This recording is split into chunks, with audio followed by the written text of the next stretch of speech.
कल की क्लास के अंदर अपनों ने शुरू किया था क्लास 12th के लिए हिंदी विषय अनिवार्य हिंदी, और अनिवार्य हिंदी में हमने तीसरा लेसन कुंवर नारायण शुरू किया था और उनकी कविताओं को पढ़ना शुरू किया था।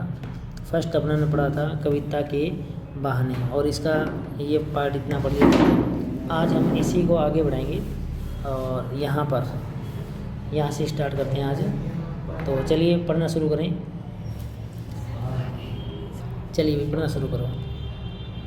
कविता एक खिलना है फूलों के बहाने, कविता का खिलना भला फूल क्या जाने, बाहर भीतर इस घर उस घर बिना मुरझाए महकने के माने फूल क्या जाने।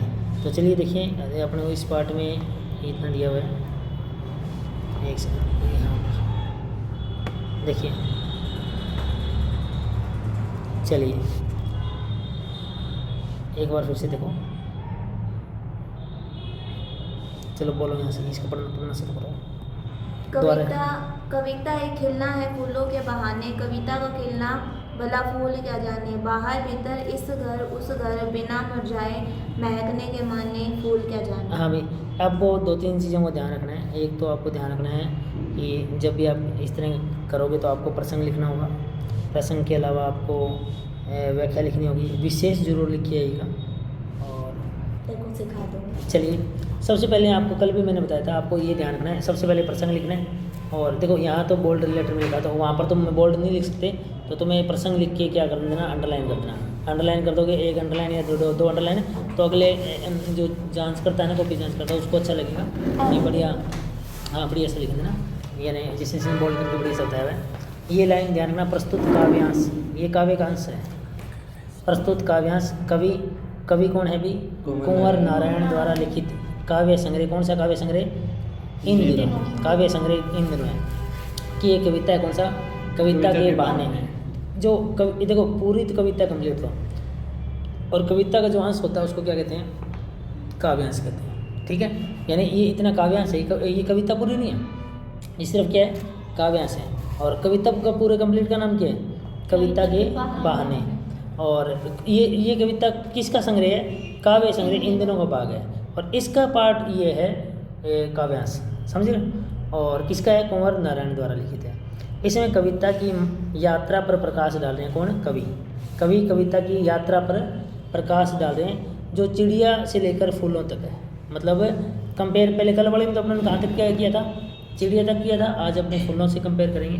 तो चलो पढ़ना शुरू करो, पहले इस लाइन को पढ़ते हैं। देखिए चलो मैं ही बता देता हूँ। कविता एक खिलना है फूलों के बहाने, कवि बताते हैं। कवि कौन है? कवि कुंवर नारायण बताते हैं। क्या बताते हैं? कविता भी खिलती है, जैसे फूल खिलते हैं ना, वैसे कविता भी खिलती है अपने भाव सौंदर्य को लेकर। किसको लेकर? भाव सौंदर्य को लेकर। जिस प्रकार फूल अपने रूप रंग खुशबू को लेकर खिलते हैं। फूल को खिला हुआ फूल देखा होगा कभी तुमने, तो उसके अंदर क्या क्या है? जो फूल खिला हुआ है उसके अंदर क्या क्या है? उसके अंदर आपने उसका एक तरीके से ये मान के चलो कि उसमें भाव सौंदर्य का ये कौन सा आपने कर दिया, परमानेंट हो गया था। चलिए देखो, तो क्या करें, कवि बताते हैं, क्या बताते हैं? कविता भी खिलती है अपने भाव सौंदर्य को लेकर, जिस प्रकार फूल अपने रूप रंग व खुशबू को लेकर खिलती है। जैसे फूल में क्या है? उसका रूप, फूल जैसे गुलाब का फूल है, वो आपको अच्छा क्यों लग रहा है? क्योंकि उसका रूप अच्छा है, उसका रंग आपको अच्छा लग रहा होगा, उसकी खुशबू आपको अट्रैक्ट कर रही होगी। तो ये इतनी चीज़ें हैं ना किसके अंदर? फूल के अंदर। तो कहते हैं ऐसे ही कोई कविता पोइम लिखी हुई ना, उसके अंदर भी इतनी ही एक तरीके से सौंदर्यता है। सौंदर्यता मतलब भाव सौंदर्य उसमें समाया हुआ है। मतलब वो डिपेंड करता है ना, तुमने वो कवि अपने ये जो कुमार विश्वास की पोइम नहीं देखी? वो कौन सा कुमार विश्वास की आपने पोइम देखी होगी, उसमें भाव सौंदर्य देखना। जैसे ये अभी सुनना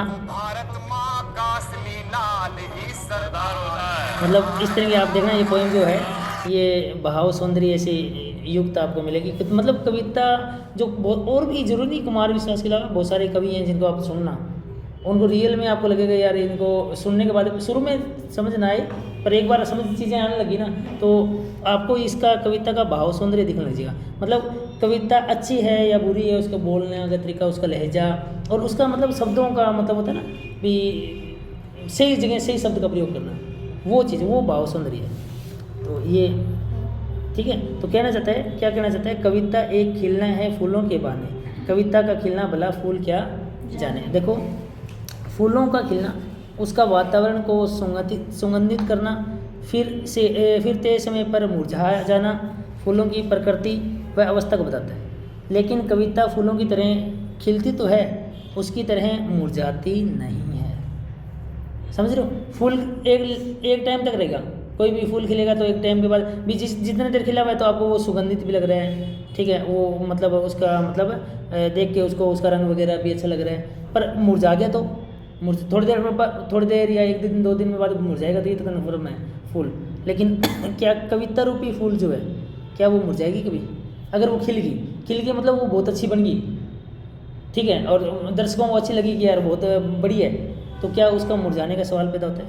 नहीं होता। तो ये कह रहा है कविता एक खिलना है फूलों के बहाने, यानी कविता भी खिलती है जैसे फूल खिलते हैं, जैसे फूल लोगों को अच्छे लगते हैं, ऐसे ही कविता में भी भाव सौंदर्य है।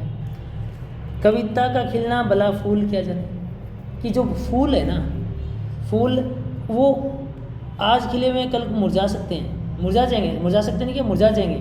लेकिन कविता एक बार खिल गई, अगर सौंदर्य भाव सौंदर्य लोगों को पसंद आने लग गया, तो हो सकता है कि लंबे टाइम तक वो कविता लोगों द्वारा पसंद की जाए। बात ये, और ये जरूर नहीं कि लोगों द्वारा, हो सकता है एक पीढ़ी से दूसरी पीढ़ी में भी उसका मतलब प्रभाव पड़ा हो।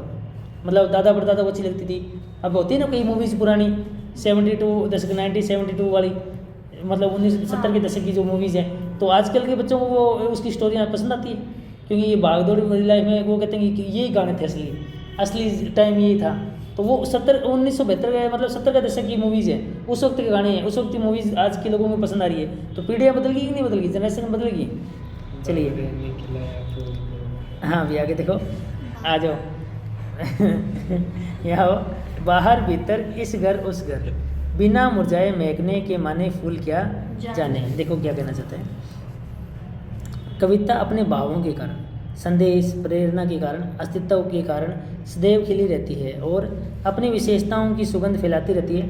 फूल कविता के खिलने का अर्थ नहीं जानता है, और फूल से कविता में रंग भाव आदि आते हैं, लेकिन दोनों का खिलना अलग अलग है। मतलब यहाँ वो अपने उसी तरह से बात करें, लास्ट जैसे अपने किया था ना, चिड़िया जो पक्षी एक घर से दूसरे घर जाता है, ठीक है, बाहर भीतर इस घर उस घर, कल उसमें भी क्या था याद करो, इसमें ऊपर लिखा, इसमें नहीं लिखा हुआ, वो कल उसमें पढ़ा था अपने। तो जिस प्रकार मतलब कल तो तुलना किसी कर रहे थे, पक्षी से कर रहे थे, पक्षी एक घर से दूसरे घर जा रहे हैं, पर कविता सीधा यहाँ से एक जगह से दूसरी जगह से कहाँ जाए को कभी कोई नहीं पता लगता कि कहाँ तक मतलब बात चलेगी।